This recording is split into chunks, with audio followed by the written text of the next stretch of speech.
고린도전서 15장 35절부터 52절까지 읽겠습니다.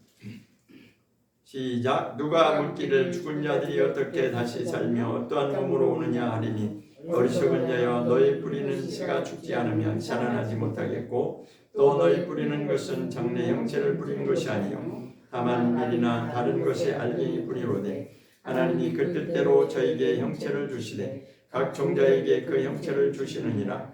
육체는 다 같은 육체가 아니니 하나는 사람의 육체요 하나는 짐승의 육체요 하나는 새 육체요 하나는 물고기의 육체라. 하늘에 속한 형체도 있고 땅에 속한 형체도 있으나 하늘에 속한 자의 영광이 따로 있고 땅에 속한 자의 영광이 따로 있으니 의 영광도 다르며 달의 영광도 다르며 별의 영광도 다른데 별과 별의 영광이 다르도다. 죽은 자의 부활도 이와 같으니 썩을 것으로 심고 썩지 아니할 것으로 다시 살며 욕된 것으로 심고 영광스러운 것으로 다시 살며 약한 것으로 심고 강한 것으로 다시 살며 육의 몸으로 심고 신령한 몸으로 다시 사나니 육의 몸이 있은즉 또한 신령한 몸이 있느니라. 기록된 바 첫사람 아담은 산영이 되었다함과 같이 마지막 아담은 살려주는 영이 되었나니 그러나 먼저는 신령한 자가 아니요 육이 있는 자요 그 다음에 신령한 자니라. 첫사람은 땅에서 났으니 흙에 속한 자 이거니와 둘째 사람은 하늘에서 났으니라. 무릇 흙에 속한 자는 저 흙에 속한 자들과 같고 무릇 하늘에 속한 자는 저 하늘에 속한 자들과 같으니 우리가 흙에 속한 자의 형상을 입은 것 같이 또한 하늘에 속한 자의 형상을 입으리라. 형제들아 내가 이것을 말하노니 혈과 육은 하나님 나라를 유업으로 받을 수 없고 또한 썩은 것은 썩지 아니한 것을 유업으로 받지 못하느니라. 보라 내가 너희에게 비밀을 말하노니 우리가 다 잠잘 것이 아니요 마지막 나팔의 순식간에 후련히 다 변하리니 나팔 소리가 나매 죽은 자들이 썩지 아니할 것으로 다시 살고 우리도 변화하리라. 아멘. 아멘.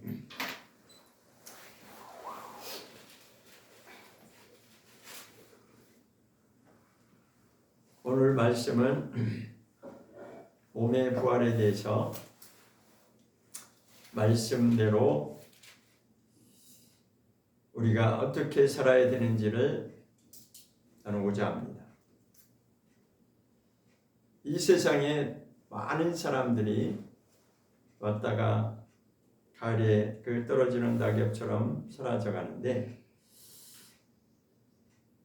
다 같은 육체가 아니고 형상, 겉으로 보기에는 다 같은 사람인 것 같지만 사실은 다르다라고 하는 것을 우리가 말씀을 통해서 깨닫게 됩니다.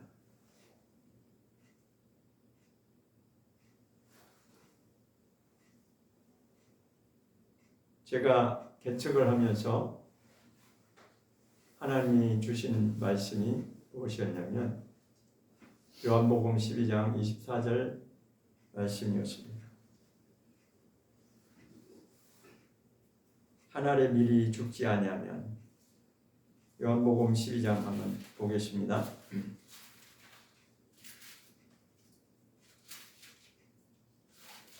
요한복음 12장 24절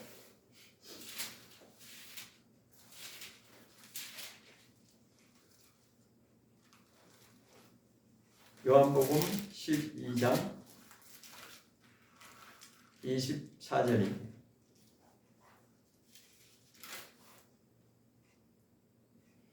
시작. 내가 진실로 진실로 너희에게 이르노니 한 알의 밀이 땅에 떨어져 죽지 아니하면 한 알 그대로 있고 죽으면 많은 열매를 맺느니라. 다시 한번 볼까요? 내가 진실로 진실로 너희에게 이르노니 한 알의 밀이 땅에 떨어져 죽지 아니하면 한 알 그대로 있고 죽으면 많은 열매를 맺느니라. 이 말씀이 저는 처음에 알기를 이것은 분명히 예수님에 관한 말씀이죠. 왜냐하면 그 앞전에 보면 23절에 보면 예수께서 대답하여 가라사대 인자의 영광을 얻을 때가 왔도다 해서 이제 예수님이 죽음을 앞두고 하신 말씀이죠.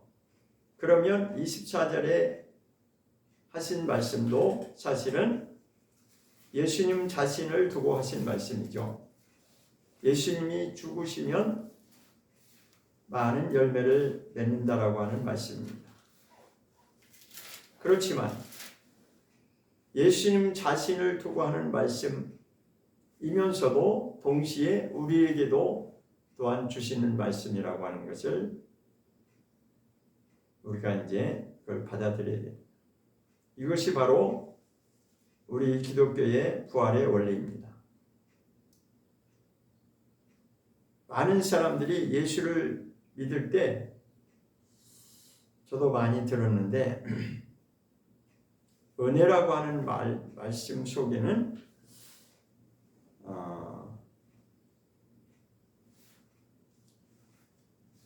세상적인 기준으로 그것을 말한다면 공짜라고 하는 이제 은혜는 우리가 공짜로 받았다.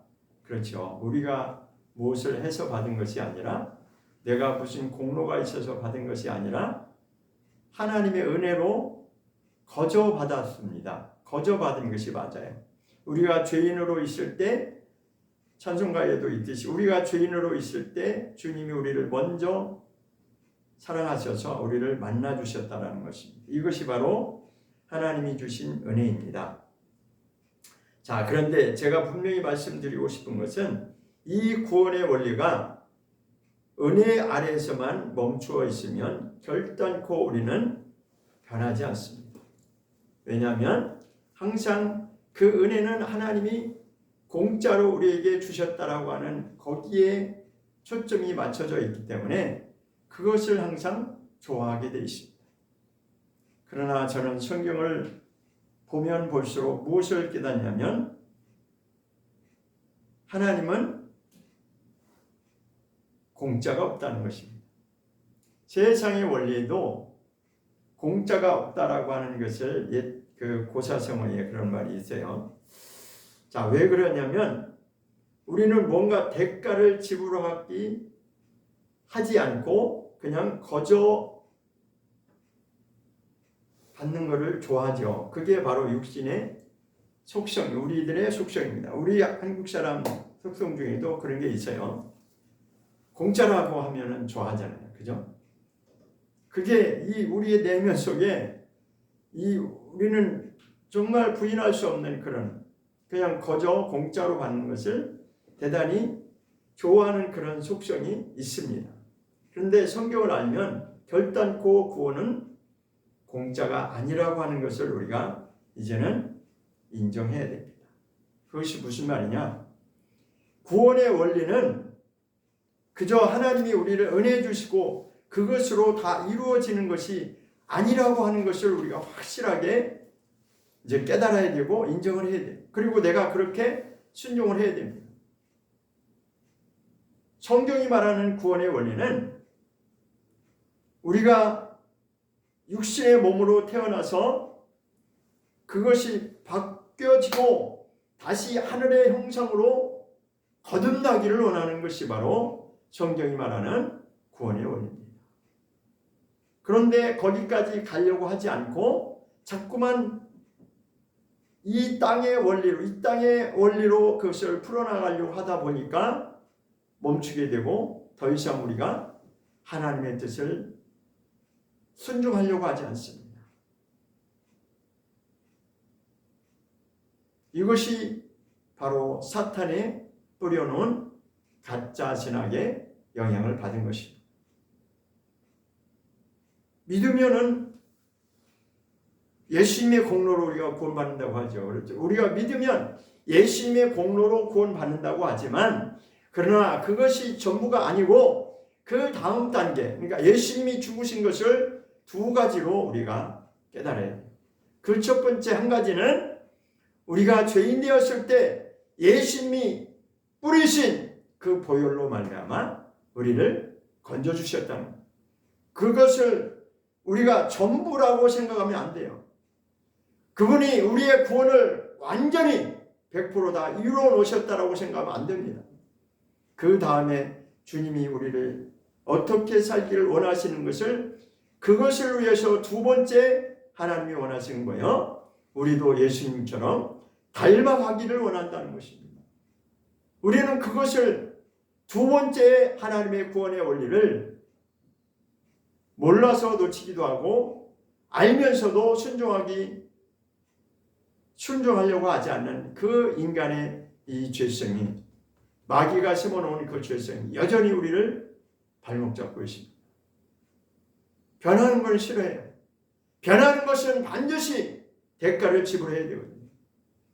그 대가를 지불하는 것은 성경이 무엇을 말하고 있냐면, 하나님 일이 땅에 떨어지면 반드시 죽어야지만이 새싹이 나와서 좋은 열매를 맺는다고 말씀하시는 것입니다. 그런데 이 죽음의 원리, 기독교의 원리는 바로 죽음과 부활인데, 죽음의 원리가 그것이 우리에게 적용이 되어서 그 길을 가야지만이 부활의 영광이 우리에게 오도록 되어 있어요. 그런데 우리는 부활은 원하지만, 부활의 영광은 원하지만 대가 지불하는 이 죽음에 동참하는 것은 하기 싫어요. 그것이 바로 뭐예요? 공짜심입니다. 그러면서 여전히 주장한 하기 좋고 듣기 좋은 말이 뭐냐면, 우리는 은혜로 구원받는 거야. 그러면서 여전히 죄를 놓지 않습니다. 자기를 바꾸려고 하지 않습니다. 이 못된 혈육의 혈통으로부터 받은 그 본성을 버리려고 하지 않습니다. 여전히 자기를 사랑하는 것이죠. 그래서 제가 깨달은 것은, 물론 예전에도 그냥 어렴풋이 지식적으로 그렇다라고 인정했지만, 정말 최근에 와서 제가 말씀을 읽으면서 깨닫는 것이, 다시 한번 우리의 최고의 우상은 다른 그 어떤 것이 아니라 나라고 하는 것입니다. 나를 사랑하는 것이, 이게 정말 바꾸기 힘든 최고의 우상입니다. 왜 그래요? 마귀가 그렇게 우리를 변질시켜놨거든요. 아담을 유혹할 때 뭐라고 그랬어요? 하와를 유혹할 때 너를 위해서 살아라. 내가 그것을 먹으면 너도 하나님처럼 살 수 있다. 내가 그것을 먹으면 내가 하나님 되는 것을, 하나님이 그것을 원하지 않으셔서 그거 먹지 말라고 한 거야 라고 하나님이 주신 그 말씀을 변질시킨 거예요. 그게 그럴듯하니까, 먹고 나니까 인간은 완전히 하나님과는 상관이 없는 육신의 사람이 되어버렸습니다. 그냥 한마디로 얘기하면, 하늘의 형상을 닮아야 될 그 존재가, 하나님의 형상을 입은 존재가, 하나님의 생명과 그 호흡으로 살아야 될 존재가 마귀의 거짓된 변질된 그 속삭임에 먹고 나니까 철저하게 우리는 자기를 사랑할 수밖에 없는, 자기를 사랑한다는 건 뭐예요? 자기 육신을 사랑하는 겁니다. 육신이 요구하는, 육신의 정욕대로 살고자 하는, 그것을 채우고자 하는 이 인생이 아담 이후로부터 오늘날까지 처절하게 이 영적 싸움이 진행되고 있는 것입니다. 원수는 그때 이후로 단 한 번도 우리 인간을 놔준 적이 없어요. 자유롭게 하나님께로 나아가라고 그렇게 놔준 적이 단 한 번도 없습니다. 아담 이후로 역사 이래로, 기독교의 역사 이래로 단 한 번도 포기한 적이 없습니다.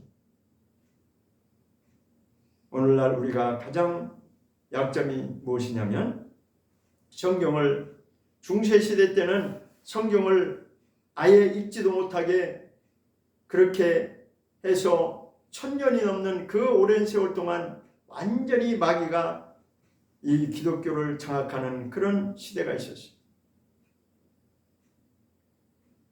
그러나 오늘날에는 이 말씀을 변질시켜서, 사람들이 듣기에 좋고 달콤한 말로 변질시켜서 그것이 옳은 것이냐, 가짜로 그것을 포장해서 오늘날 우리가 분별이 없도록 하는 것이 바로 최고의 약점이 되고 있습니다.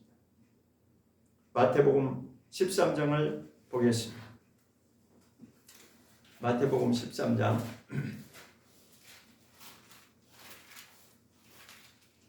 4절입니다. 마태복음 13장 4절.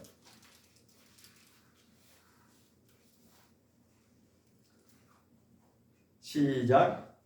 뿌릴 새 더러는 길가에 떨어지니 새들이 와서 먹어버렸고. 우리 잘 알고 있는 말씀이죠. 자, 말씀을 지금 씨로 비유하는 것입니다.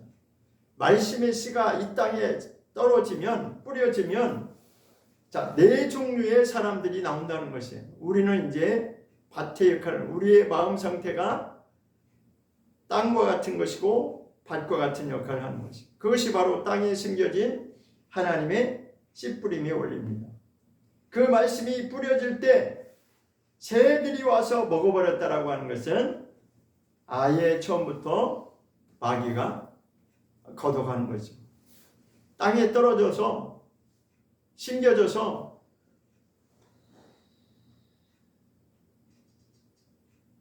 죽음을 경험하는 그런 기회조차도 아예 없는 거예요. 아예 처음부터 그냥 없애버리는 거죠.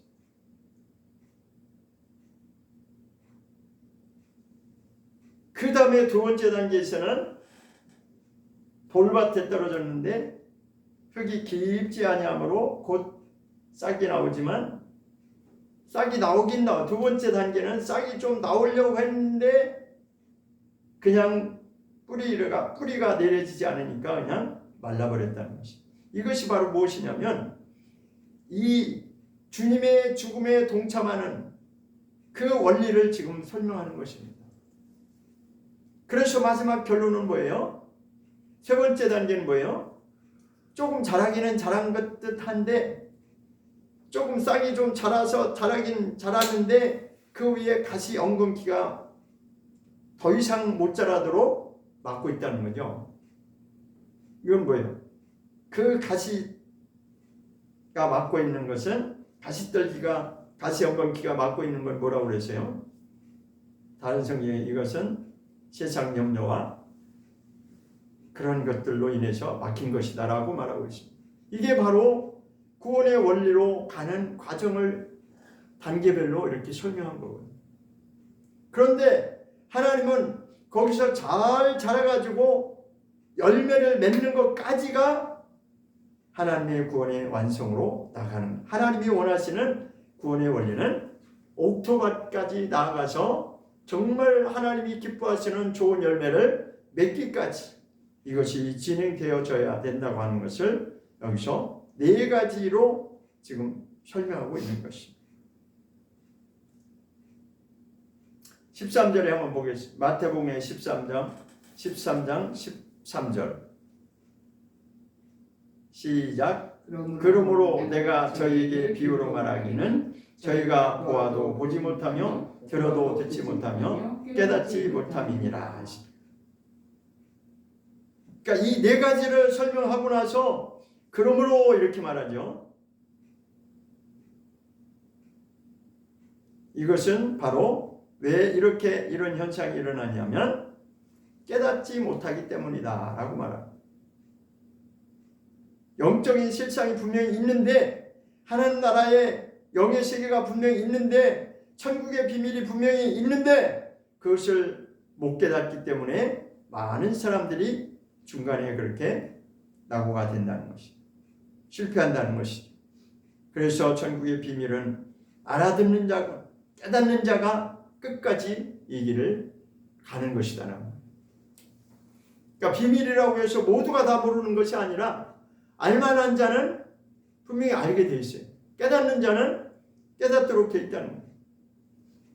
그러니까 제가 예전에도 한번 말씀드려요. 비밀은 아무도 모르는 게 비밀이 아니라 알아야 될 사람은 반드시 알도록 돼 있지만 대부분의 사람들은 못 깨닫는다는 거예요. 그러면 소수라는 것이죠. 주님도 분명히 마태복음 7장에서 제자들이 질문했을 때 구원받는 자의 수가 그럼 적습니까 하니까 누가복음에서 보니까 적다라고 말씀하고 있습니다. 그러니까 진짜가 적다는 거죠. 그러면 아니 이 세상에 예수 믿는 자들이 그렇게 많은데 구원받는 수가 적으냐? 그렇죠. 예수 믿는 자는 많을 수 있지만 교회를 나가는 자는 많을 수 있지만 하나님이 원하시는 자는 별개다라는 거죠.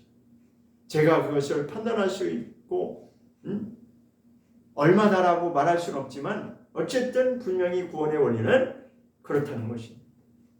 제가 판단할 수 있는, 내가 그렇다라고 결론을 내릴 수는 없어요. 심판하시는 하나님이십니다. 그렇지만 성경 원리는 분명히 그렇게 가고 있다는 것입니다.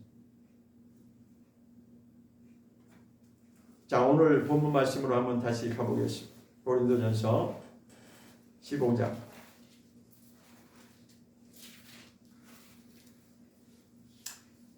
35절에 보면 누가 묻기를 죽은 자들이 어떻게 다시 살며 어떠한 몸으로 오느냐 하리니 어리석은 자여 너희 뿌리는 씨가 죽지 않으면 살아나지 못하겠고.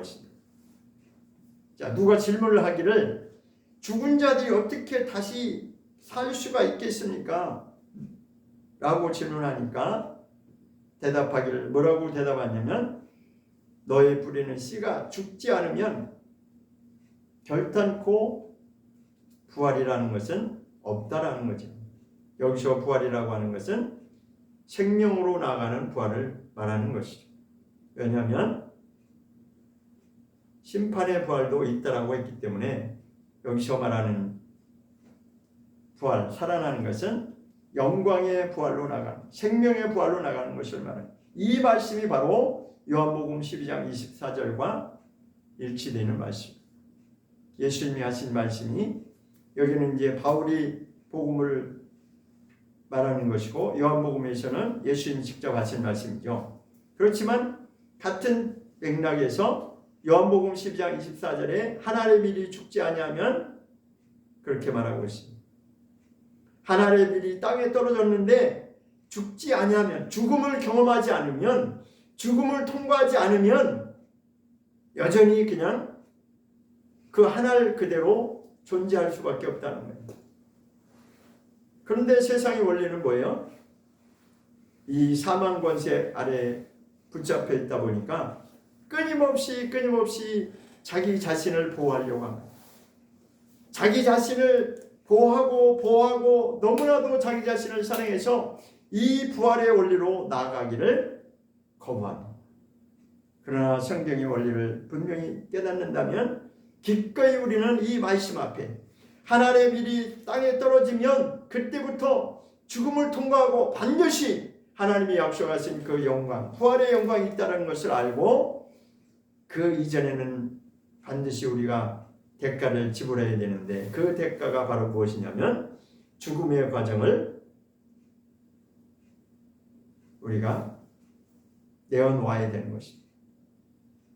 자, 그 뒤에 한번 보겠습니다.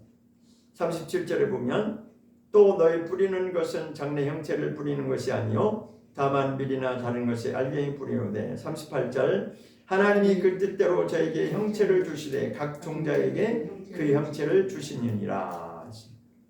그렇죠. 하나님이 창조 주시기 때문에 모든 것에는 하나님이 지으신 목적대로 이제 시작되는 것입니다. 땅의 원리가 그렇죠. 39절 보겠습니다. 육체는 다 같은 육체가 아니니 하나는 사람의 육체요 하나는 짐승의 육체요 하나는 새 육체요 하나는 물고기의 육체라. 사람의 육체도 있고 짐승도 있고 새도 있고 물고기의 육체가 다 각각 하나님이 지으신 대로 그렇게 이 땅에 있습니다. 그런데 이제 하나님이 원하시는 것은 40절입니다. 40절 같이 큰 소리로 읽어보겠습니다. 시작. 하늘에 속한 형체도 있고 땅에 속한 형체도 있으나 하늘에 속한 자의 영광이 따로 있고 땅에 속한 자의 영광이 따로 있으니. 자, 각각 사람, 짐승, 새, 물고기 각각 육체를 가지고 있는데 그 형체 속에는 하늘에 속한 형체도 있고 땅에 속한 형체도 있다라고 했습니다. 하늘에 속한 자의 형체, 땅에 속한 자의 형체, 이것을 지금 말씀하고자 하는 것은 사람이 유일하게 하나님의 형상을 가지고 창조함을 받았기 때문에 지금 사람에게 깨달으라고 지금 주신 말씀이죠. 자, 다 같은 육체가 이렇게 살아가는, 다 같은 사람이 살아가는 것 같지만 그러나 두 부류로 나눈다는 것입니다. 한쪽은 땅에 속한 형체도 있고 또 한 부류는 하늘에 속한 형체도 있다라는 것입니다. 그 말이 뭐냐면 하늘에 속한 자로 살아가는 자가 있고 땅에 속한 자로 살아가는 것이 있는데, 그러니까 어떤 사람은 땅에서 땅의 영광을 쫓아가는, 땅의 영광을 위해서 살아가는 그런 사람들이 있다는 것입니다. 그렇지만 어떤 사람은 하늘에 속한 자로 하늘에 속한 영광이 있다라고 하는 것을 그걸 깨닫고 나가는 자들이 있다는 것입니다. 그러면서 이제는 41절에 또 더 깊이 들어갑니다. 41절 보겠습니다. 해의 영광도 다르며 달의 영광도 다르며 별의 영광도 다른데 별과 별의 영광이 다르도다 하십니다. 해와 달과 별을 통해서 하늘에 속한 영광이 또 구분된다는 것입니다. 해의 영광이, 달의 영광이, 별의 영광이 있는데 그거와 마찬가지로 하늘에 속한 자의 영광이 있는데 그 하늘에 속한 자의 영광 중에서도 또 이렇게 해의 영광, 달의 영광, 별의 영광으로 또 나눠진다는 거예요. 각각 다르다. 영광 받은 그것이 다르다는 것이죠. 자, 그런데 이제 42절에서 뭐라고 말씀하시는지 보겠습니다. 시작. 죽은 자의 부활도 이와 같으니 썩을 것으로 심고 썩지 아니할 것으로 다시 살며 하십니다. 자, 썩을 것으로 심는다 라고 하는 것이 바로 죽음에 동참하는 것이죠. 다른 말로는 이 육신에 썩어질 것으로 이 땅에서는 우리가 심는 역할을 한다는 거예요. 다시 말해서 대가를 지불하는 삶을 사는 것이죠. 그러니까 이 구원의 원리는 예수 그리스도의 공로로 우리를 값없이 은혜를 주셔서 초청해 주셨는데 그것으로 만족하는 것이 아니라 이제는 하나님께서 우리에게 눈을 뜨기를 원하시는 것은 하늘의 영광이 있는데 하늘에 속한 자의 영광으로 살 것을 우리를 초청하시는 거죠.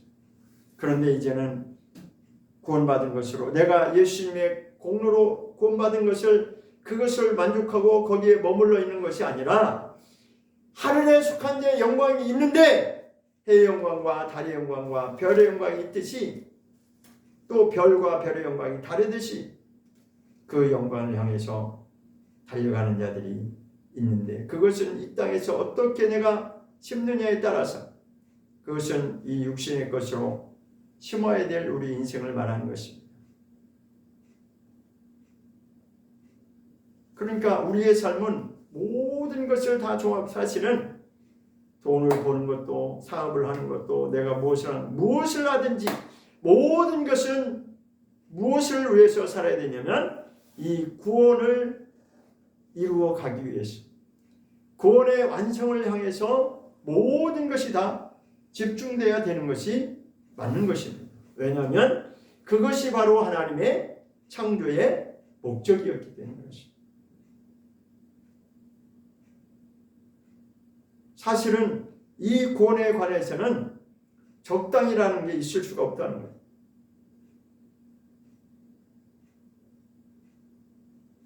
저도 예전에는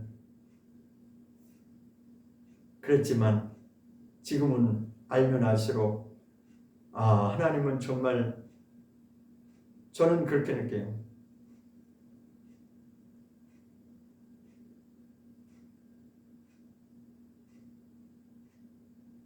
(43절에) 한번 보겠습니다. 43절 욕된 것으로 심고 영광스러운 것으로 다시 살며 이게 지금 계속 죽음과 부활의 원리를 상대적으로 지금 설명하고 욕된 것으로 심는다는 것은 뭐예요? 이 땅에 있는 동안에 육신이 살아가는 동안에 욕되다고 하는 건 뭐예요? 내가 겪고 싶지 않고 피하고 싶고 도망가고 싶은 그 모든 정말 그 고난의 과정과 그 모든 것이 여기에 다 포함되는 것이죠. 그런데 우리는 항상 어떻게 얘기하냐면 예수님이 십자가 지셨고 예수님이 고난 당하셨고 예수님이 침뱉음 당하셨고 예수님이 무시당했고 그것은 예수님이니까 그렇게 하셨지 우리는 그렇게 할 수 없어 라고 자꾸만 그걸 피하려고 하죠. 근데요, 처음에도 제가 말씀드렸지만 예수님이 십자가 지신 원리는 두 가지로 우리가 받아들여요. 첫 번째는 우리가 죄인 되었을 때 우리 세상에서 끌어내려고. 인생은 그런 게 아니란다. 우리는 이제 하늘 영광이 있다라고 하는 것을 알게 하기 위해서, 눈뜨게 하기 위해 우리를 초청해 주신 거예요. 말하자면 죄 가운데서, 사망 가운데서 그냥 그렇게 살 수밖에 없는, 이 땅이 전부인 줄 알고 그렇게 살아갈 수밖에 없는 불쌍한 인생들을 우리를 초청해 주셔서 이 길을 걷게 초청하신 거예요. 초청장을 우리에게 보내주신 거예요. 그런데 그 예수를 믿는 그 순간에 우리의 구원이 정말 다 완성이 된다면 얼마나 좋겠습니까? 그러나 이 구원의 원리는 어린아이가 엄마 태 속에서 태어나서 세상에 출생했을 때 그 어린아이가 성장해서 한 인간의 역할을 하듯이 그 원리하고 똑같다라고 하는 것을 우리는 깨달아야 돼요. 하늘의 영광에 들어가는 것도 그렇다는 것이죠. 우리가 이 땅에서 어떻게 살았느냐에 따라서 하늘의 영광이 달라진다는 거죠.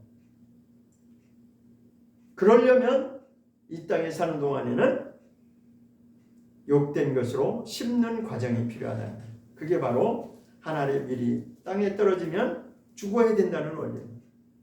근데 자꾸 우리는 예수님이니까 그렇게 하고 우리는 그렇게 못한다. 아니, 그게 아니고 두 번째, 예수님이 십자가를 치신 두 번째 목적이 뭐냐?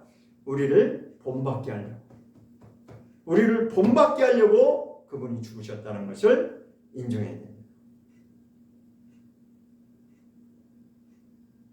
로마서에서 그 말씀을 하고 있어요. 8장을 보겠습니다.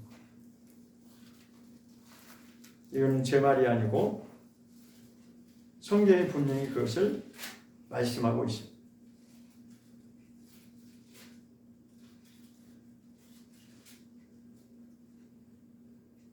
(29절을) 보겠습니다. 로마서 8장 29절.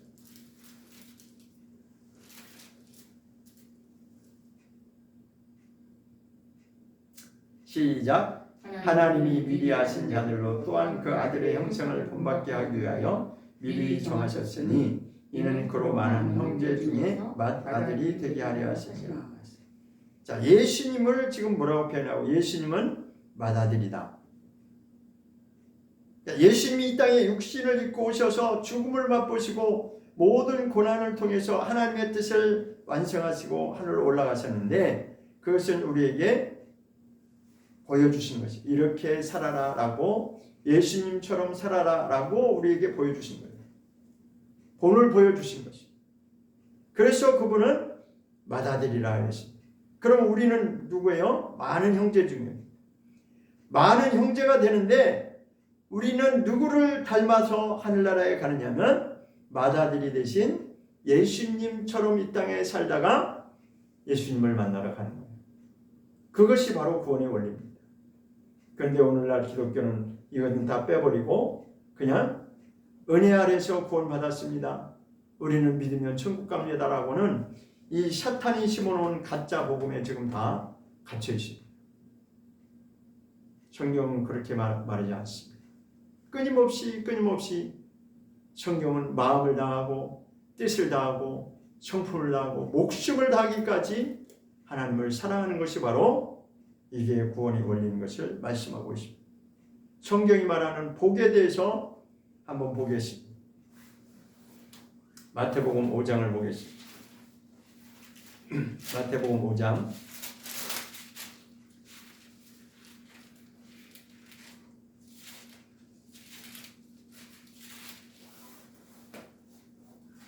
복 있는 사람에 대해서 예수님이 말씀하셨죠. 마태복음 5장입니다. 1절부터 읽어보겠습니다. 시작. 예수께서 무리를 모시고 산에 올라가 앉으신 제자들이 나오니라. 입을 열어 가르쳐 가라사대 신령이 가난한 자는 복이 있나니 천국이 저희 것이며 애통하는 자는 복이 있는 위로를 받을 것이니. 쭉 지금 8가지에 쭉 설명하고 있죠. 계속해서 지금 복에 대해서 설명하고 있는데 이 복이 무엇입니까? 구원으로 나가는 복을 말하는 것입니다. 여기 있는 8가지 내용 중에 땅에 속한 것이 하나라도 있나요? 땅에 속한 것이 하나도 없죠. 심령이 가난한 자, 애통하는 자, 의에 줄이고 목마른 자, 긍휼히 여기는 자, 청결한 자, 화평케 하는 자, 다 땅의 원리가 하나도 없어요. 이 땅에서 내가 성공하고 복받고 그런 개념이 아니고 여기서 말하는 복의 개념은 구원을 받기 위해서 나아가는 그런 상태를 말하는 거죠. 보이지 않는 것들에 대한 마음적이고 심령에 관한 것들, 영적인 세계에 관한 것들을 지금 다루고 있는 것입니다. 그래서 창세기로부터 시작된 이 복의 원리는 원어에 분명히 바라크라고 하는 그 원어가 무슨 뜻이냐면 무릎 꿇는다라고 하는 그런, 바라크라고 하는 복이 무엇이냐? 무릎 꿇다라고 하는 그 의미를 가지고 있습니다. 그러면 무릎 꿇는다는 게 뭐예요? 철저하게 말씀 앞에 굴복당해야 된다는 거예요. 우리의 삶이 말씀 앞에 철저히 굴복당하지 않으면 구원으로 나갈 수 없어요. 자기의 만족을 위해 살아가는 거예요.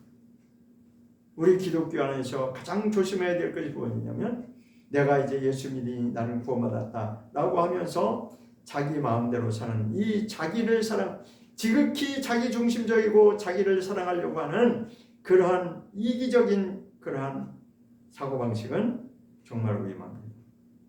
성경은 그렇게 말하지 않았습니다. 첫 번째 사랑이 뭐예요? 첫 번째 사랑은 하나님을 향한 사랑이죠. 그 다음에 두 번째 사랑은 뭐예요? 내 이웃을 사랑하는 거죠. 그런데 우리는 하나님을 사랑한다고 하면서도 참 제가 그런 거 많이 봤어요. 정말 자기는 누구보다도 하나님을 사랑한대요. 정말 누구보다도 둘째가라면 서러울 정도로 하나님을 사랑한다고 자신 있게 말하는데 그의 삶을 보면 의심이 하나님을 사랑한데 왜 이웃과의 관계는 안 될까? 저를 포함해서. 그게 왜 그렇게 해요? 하나님을 믿기는 믿는데, 예수님을 믿긴 믿는데 자기 중심적인 자기 사랑이 여전히 나를 붙잡고 있기 때문에 이웃 사랑이 안 되는 거예요. 그러니까 여전히 자기 중심적인 그 믿음은 자기는 믿음이 좋다고 하지만 하나님이 보실 때는 과연 어떻게 보실지. 하나님은 분명히 하나님을 사랑하는 자는 이웃을 사랑해야 되는데 이게 우리는 정말 힘들잖아요. 눈에 보이지 않는 하나님을 사랑한다고 하는데 내 이웃을 사랑하는 게 왜 이렇게도 힘든지 정말 힘들어요. 저는 예외가 아니고 저도 마찬가지. 예전에 저도 그랬고 성경을 몰랐을 때는 그렇게 담대하게 그렇게 믿음 좋다고 그렇게 살았는데 알고 보니까 형편없었던 거지. 정말 형편없었던 거지. 성경은 끊임없이 이 죽음에 동참하는 것이 바로 대가를 지불하는 거예요. 대가를 지불하는데 값싼데 우리는 오늘날 기독교 현상이 무엇이냐? 그냥 값싸게 대충 적당히 해서 대가를 지불하려고 하죠. 그러나 성경이 말하는 대가는 철저하리만큼 아주 값비싼 대가를 지불하기로 합니다. 아주 정말 값비싼. 자, 마태복음을 볼까요? 마태복음 13장입니다.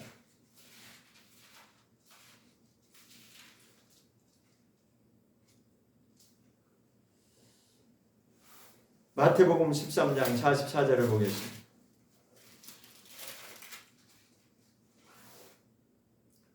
44절부터 46절까지 시작. 천국은 마치 밭에 감추인 보화와 같으니 사람이 이를 발견한 후 숨겨두고 기뻐하여 돌아가서 자기의 소유를 다 팔아 그 밭을 샀느니라.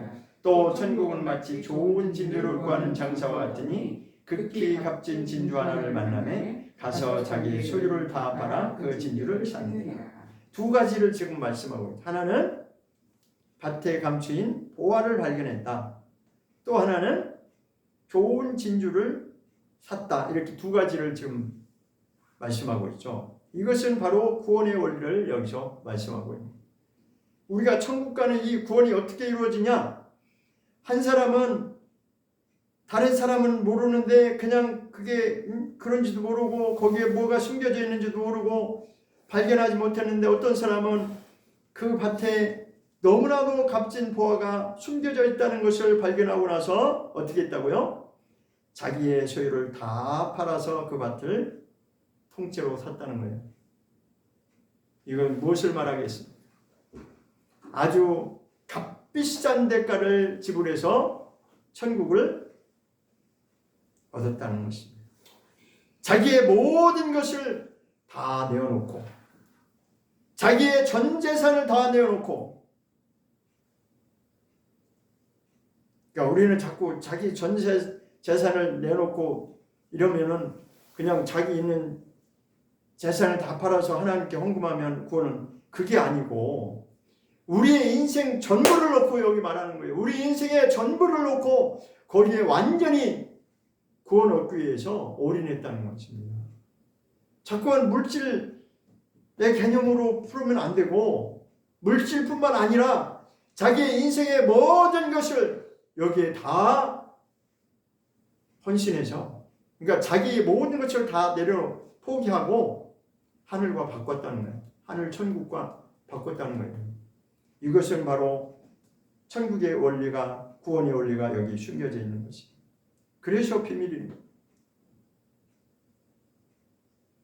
그저 일주일 내내 자기 마음대로 살다가 일주일에 한 번 와서, 어떤 사람은 그러잖아요. 내가 교회 한번 나가주는 걸 아주 굉장히 선심 쓰는 거예요. 나가주는 게 아니라 나를 위해서, 내가 살기 위해서 가는 것이죠. 그래서 초대교회는 누가 예수 믿겠다고 오면 먼저 면접부터 했대요. 당신 왜 예수 믿으려고 합니까? 그러면 나 예수 믿겠노라고 그래요. 우리는 아무나 받지 않습니다. 당신 정말 예수님이 누군지 안다면 정말 그 순간부터 당신의 모든 것을 다 예수님께 올인해야 될 각오가 되어 있는지, 그것부터 물어본다. 당신의 목숨까지도 내놓을 수 있는 그런 각오로, 그런 마음의 준비가 되어 있다면 그때 받아들입니다. 그러니까 오늘날 우리 개념하고 다르죠? 왜 이렇게 다를까요? 초대교회 그 교회의 개념하고 오늘날 이 개념이 왜 이렇게 거리가 멉니까? 이유가 있어요. 초대교회 그렇게 순수했던 말씀 중심이고 하나님 중심이고 하나님이 원하시는 그 뜻대로 하였던 그 초대교회의 그 귀한 믿음이 이방인의 그 타락한 이방교회의 문화가 다 없애버렸어요. 그러면서 우리가 지금 하고 있는 이 개념이 다 맞는 것처럼 지금 착각할 수밖에 없는 그런 세월에서 우리는 살아가고 있는데 그렇지가 않거든요. 자, 두 번째 보겠습니다. 두 번째는 어떻게 말하셨어요?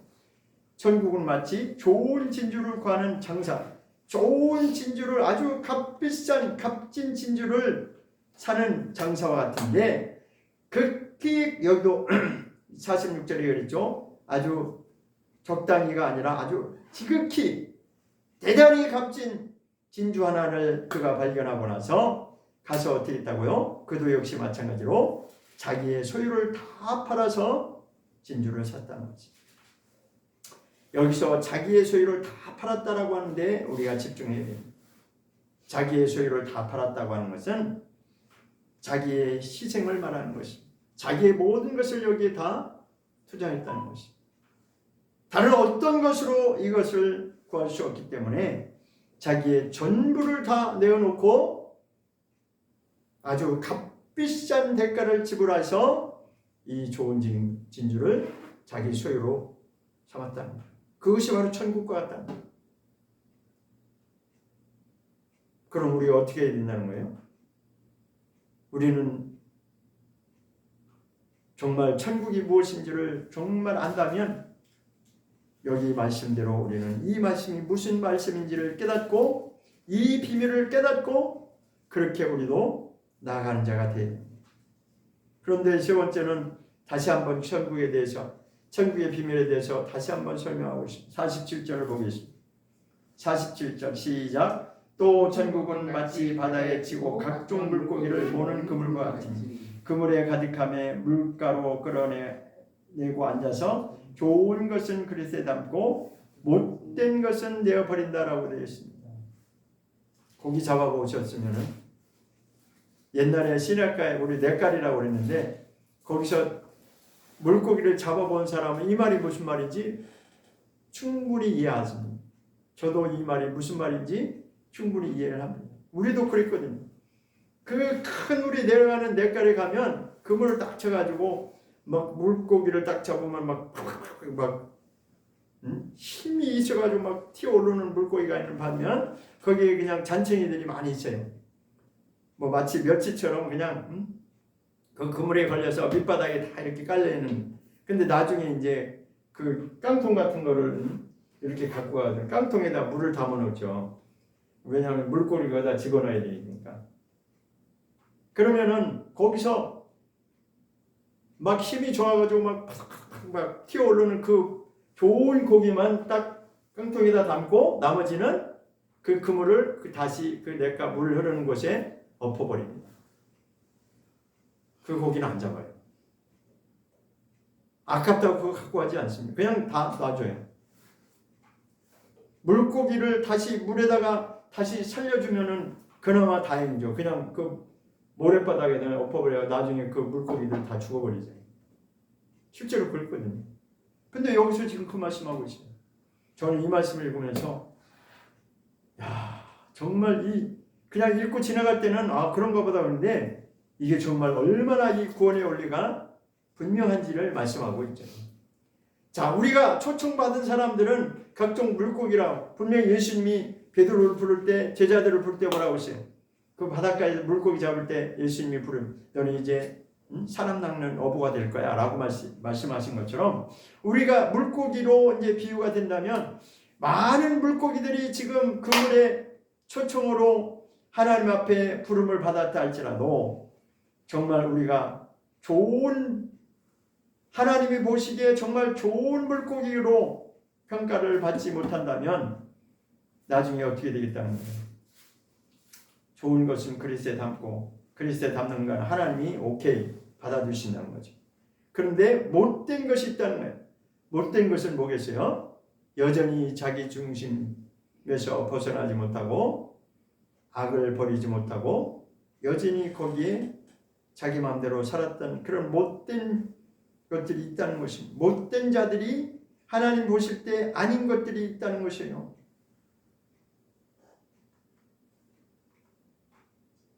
왜 이런 현상이 일어날까요? 마귀는 여전히 하나님의 일을 방해하는 일을 하는 것이 오늘날까지 진행되는 역사고 하나님은 끊임없이 하나님의 뜻을 온전히 이루고자 하는 그 뜻대로 지금 진행이 되고 있는 것입니다. 로마서를 한번 보겠습니다. 로마서 8장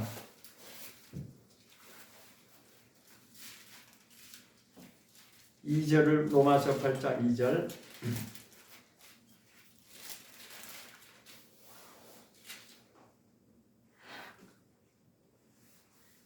시작. 이는 그리스도 예수 안에 있는 생명의 성령의 법이 죄와 사망의 법에서 너를 해방하였습니다. 자, 이 생명과 사망 두 가지의 지금 흐름이. 그러니까 우리의 모든 역사는 두 가지예요. 생명으로 나갈 것이냐 아니면 여전히 사망 아래서 죄 아래서 묶여 있을 것이냐. 둘 중에 하나입니다. 그리스도 예수 안에 있는 자는 그리스도를 본받아 가는 자는 그리스도를 닮으려고 하는 자들은 생명의 성령의 법이 그렇게 우리를 그리스도의 형상으로 나갈 수 있도록 그렇게 하지만 그러나 그 반대로 여전히 죄와 사망의 법에서 갇혀 있는 자들이 있을 수 있다는 것입니다. 그러면 우리는 어떤 자가 되어야 될 것인지 분명히 구분이 되죠. 10절을 한번 보게. 10절 로마서 8장 10절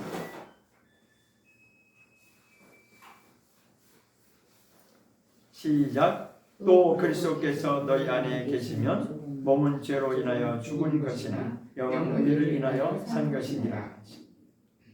여기는 죄와 의를 비교해 설명하고 있습니다. 죄의 몸에 묶여 있을 것인가, 아니면 그 영으로 말미암아 하나님의 의를 이루며 나갈 것인가. 우리 인류의 역사는 아담 이후로 그렇게 진행되고 있는 것입니다.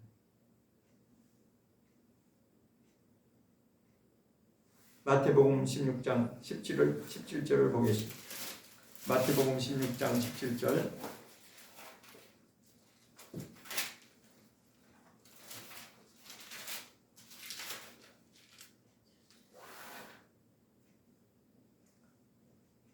(16장 17절) 시작. 예수께서 대답하여 가라사대 바요나 시몬아 내가 복이 있도다. 내게 알게 하는 이는 혈육이 아니니 하늘에 계신 내 아버지시니라. 혈육에 여전히 머물러 있는, 혈과 육으로 지금 여전히 머물러 있는 자는 이렇게 깨달을 수 없다는 것입니다.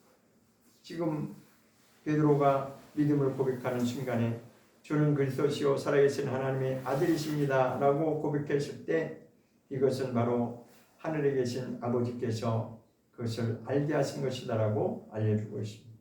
결단코 이것은 혈육에 매여 있는 자는 이런 고백이 나올 수가 없다는 것입니다. 자, 다시 본문으로 돌아가겠습니다. 다시 본문으로 돌아가서 고린도전서 15장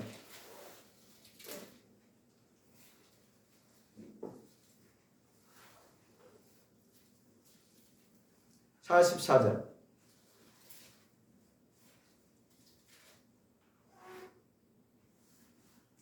시작. 육의 몸으로 심고 신령한 몸으로 다시 사나니 육의 몸이 있은즉 또한 신령한 몸이 있느니라. 자, 여기는 육의 몸과 신령한 몸을 지금 비교해서 설명하고 있습니다. 육의 몸도 있지만 신령한 몸도 있다. 그런데 어떻게 신령한 몸이 될 수 있느냐? 육의 몸이 있을 때 반드시 심는 과정이 있어야 된다는 거죠. 육의 몸으로 심는 과정이 뭐예요? 대가를 지불하는 거예요. 아주 값비싼 대가를 지불하는 거예요. 무엇이 있기 때문에? 신령한 몸으로 부활하는 그 날이 있기 때문에. 분명히 신령한 몸이 있다는 거죠. 그런데 지금 사람들은 이것을 지금 내가 당장 살기도 바쁜데 이렇게 나오잖아요. 그죠? 그러니까 당장 눈앞에만 보는 사람은 이게 도무지 말이 안 되는 거예요. 나 지금 먹고 살기도 바쁜데 어떻게 내가 미래를 생각하겠느냐? 아니. 그럼에도 불구하고 이 비밀을 아는 자는 심게 돼 있어요. 심는데 대가를 지불해야 되는데 무엇으로 대가를 지불해요?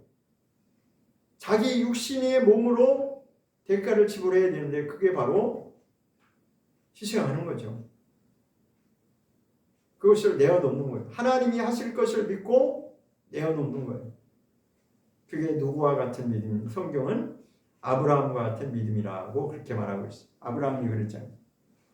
분명히 하나님이 약속해서 주셨는데, 이삭을 아들을 주셨는데 어느 날 갑자기 하나님께서 모리아산으로 가서 자기 아들을 번제로 각을 떠서, 아니 그냥 죽이는 것도 아니고 각을 떠가, 번제가 각을 뜨는 거잖아요.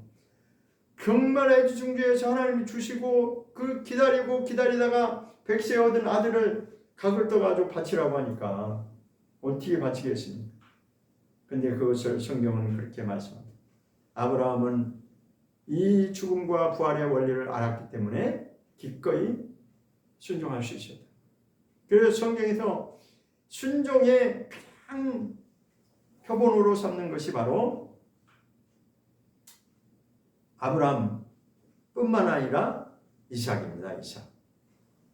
아브라함은 하나님의 약속이 그렇다라고 하는 것을 그가 정말 장성한 믿음이 있어서 그렇게 했다고 치지만, 자 보세요. 우리가 그냥 상식적으로 한번 생각해. 자, 이삭은 다르잖아요. 이삭은 뭣도 모르고 등짐지고선 열심히 따라가다가 나중에 그랬어요. 아니 아버지, 이거 뗄감은 지금 내가 지고 가는데 번제할 양은 어디 있습니까? 하니까 아브라함은 속중에 너야 그렇게 말할 수는 없고 차마. 근데 아브라함은 알고 있잖아요. 자기 아들을 지금 각을 떠서 바쳐야 된다고 하는 거 알고 있는데, 이삭은 몰랐잖아요. 이삭은 자기가 번제로 드려진다는 것을 알고 간 것이 아니라 그냥 모르고 따라갔어요. 그런데 거기서 정말 아브라함보다도 더 귀하게 순종의 표본으로 볼 수 있는 자가 바로 이삭입니다. 이삭은 자기 아버지가 자기를 묶어가지고 잡으려고 칼을 내치려고 하는 그 순간까지도 반항하지 않았어요. 성경은 물론 반항했는지 안 했는지 우리가 못 봤으니까 모르겠지만 성경에 그런 말이 안 나와 있죠. 그만큼 이삭은 자기 아버지가 하는 자기 아버지의 믿음을 100% 인정한 거죠. 우리 같으면 어림도 없죠. 그런데 아브라함은 자기가 믿은 그대로 하나님이 응답해 주셨다는 거죠. 내가 이렇게 하면 분명히 하나님이 예비하셨을 거예요. 하나님이 반드시 예비하신 대로, 하나님이 뜻하신 대로 분명히 하나님의 방법으로 이룰 것을 믿고 기꺼이 순종하는 거기까지 갔습니다. 그 순간 정말로 아들을 번제로 바치려고 했는데 딱 멈추게 만들었죠. 됐다, 이제는 내가 인정한다. 너의 그 순종하는 믿음을 내가 인정한다. 그랬을 때 하나님의 뜻은 이루어졌고, 그 자손을, 아브라함의 자손을 통해서 누가 와서요? 예수 그리스도가 오신 것입니다. 하나님은 정말 우리가 얼마나 순종을 하는지 그것을 보고자 원하는 거예요. 그런데요, 그러한 믿음이 그 아브라함의 단계까지 가는, 아브라함이 마지막에 인정받는 그 단계까지 가는 그 믿음의 과정이 아무나 될까요? 아무나 되지 않습니다. 그럼 무슨 차이예요? 그 단계까지 우리가 성장해야지만이 된다는 것입니다. 그 단계까지 우리가 성장해 가야 되는 거예요. 그 단계까지 성장해 가려면 그 사는 과정에 얼마나 많은 일들이 일어나겠습니까? 얼마나 많은 수많은 일들이 일어나겠어요.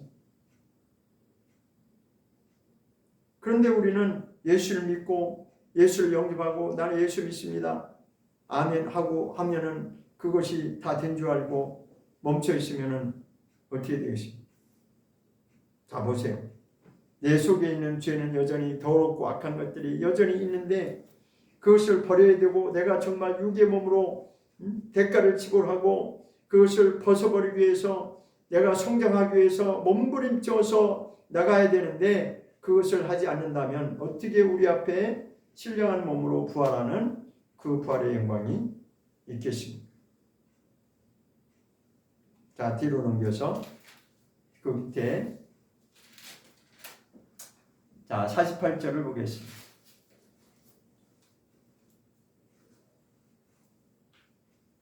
첫사람과 둘째 사람에 대해서 말씀하고 47절부터 보겠습니다. 47절 시작. 첫사람은 땅에서 났으나 흙에 속한 사람이거니와 둘째 사람은 하늘에서 나셨느니라. 지금 첫사람 아담과 둘째 아담으로 오신 예수님을 말하고 있는 거예요. 그래, 첫째 아담은 땅의 흙에 속한 자였다. 그래서 그 3장 19절에 뭐라고 했어요? 너는 흙이니 흙으로 돌아간다고 그랬죠. 근데 그때부터 우리는 이제 누가 하나님의 형상대로 다시 나갈 것인가, 이것이 남아있는 거예요. 그것은 바로 예수 그리스도로만이 가능한 것입니다. 그래서 48절 보겠습니다. 48절 시작. 무릇 흙에 속한 자는 저 흙에 속한 자들과 같고 무릇 하늘에 속한 자는 저 하늘에 속한 자들과 같으니 우리가 흙에 속한 자의 형상을 입은 것 같이 또한 하늘에 속한 자의 형상을 입으리라. 그러니까 자, 우리가 흙에 속한 자의 형상을 입었다라고 하는 건 뭐예요? 아담의 형상을 타고 태어났다라고 하는 것이요. 모든 사람들은 다 흙에 속한 이 땅에 속한 아담의 형상을 담고 이 땅에 태어났지만 그러나 우리가 앞으로 이루어야 될 것은 하늘에 속한 자의 형상을 입어야 된다는 것입니다. 여기 입으리라 미래로 되어 있죠. 예수님을 닮아서 하늘에 속한 자의 형상으로 바뀌어져야 될 것을 말하고 있습니다. 그러면서 50절 말합니다. 형제들아 내가 이것을 말하노니 혈과 육은 하나님의 나라를 욥으로 받을 수 없다. 혈과 육이 뭐예요? 땅에 속한 자의 형상을 말하는 것이. 우리는 다 혈통을 따라 받은 것이 있습니다. 그러나 그것이 바뀌지 않으면 안 됩니다.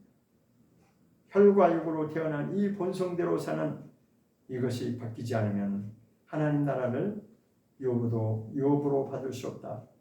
하늘에 상속권이 없다는 것입니다.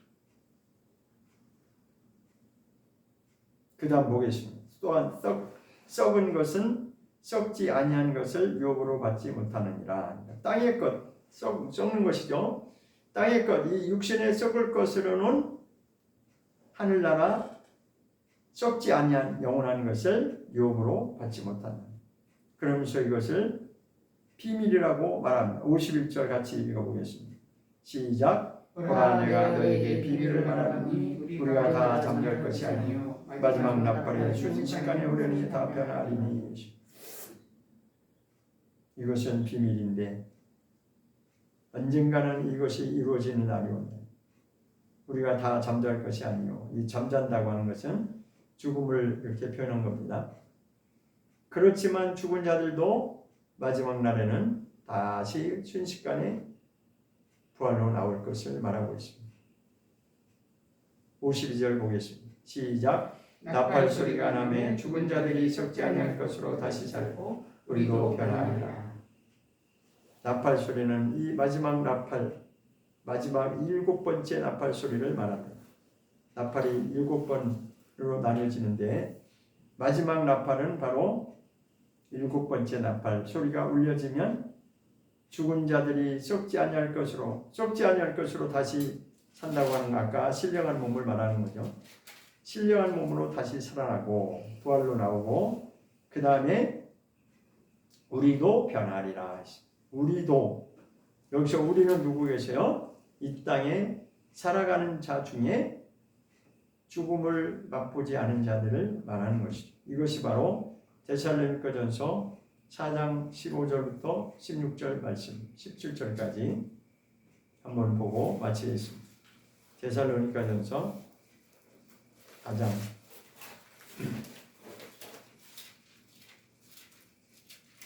15절 이 부활로 나오는 이 과정을 여기서 설명하고 15절부터 데살로니가전서 4장 15절부터 17절까지 시작. 우리가 주의 말씀으로 너희에게 이것을 말하노니 주 강림하실 때까지 우리 살아남아 있는 자도 자는 자보다 결단코 앞서지 못하리라. 주께서 우량과 천사장의 소리와 하나님의 나팔로 친히 하늘로 쫓아 강림하시니 그리스도 안에 죽은 자들이 먼저 일어나고 그 후에 우리 살아남은 자도 저희와 함께 구름 속으로 끌어올려 공중에서 주를 영접하게 하시니 그리하여 우리가 항상 주와 함께 있으리라.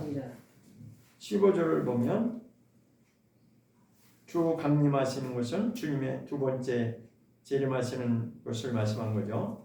주님 다시 오실 때 우리 살아남아 있는 자도 이 땅에 지금 살고 예수 믿고 살아있는 자들은 먼저 예수 믿고 죽은 자보다 우리가 앞서지 못한다는 거예요.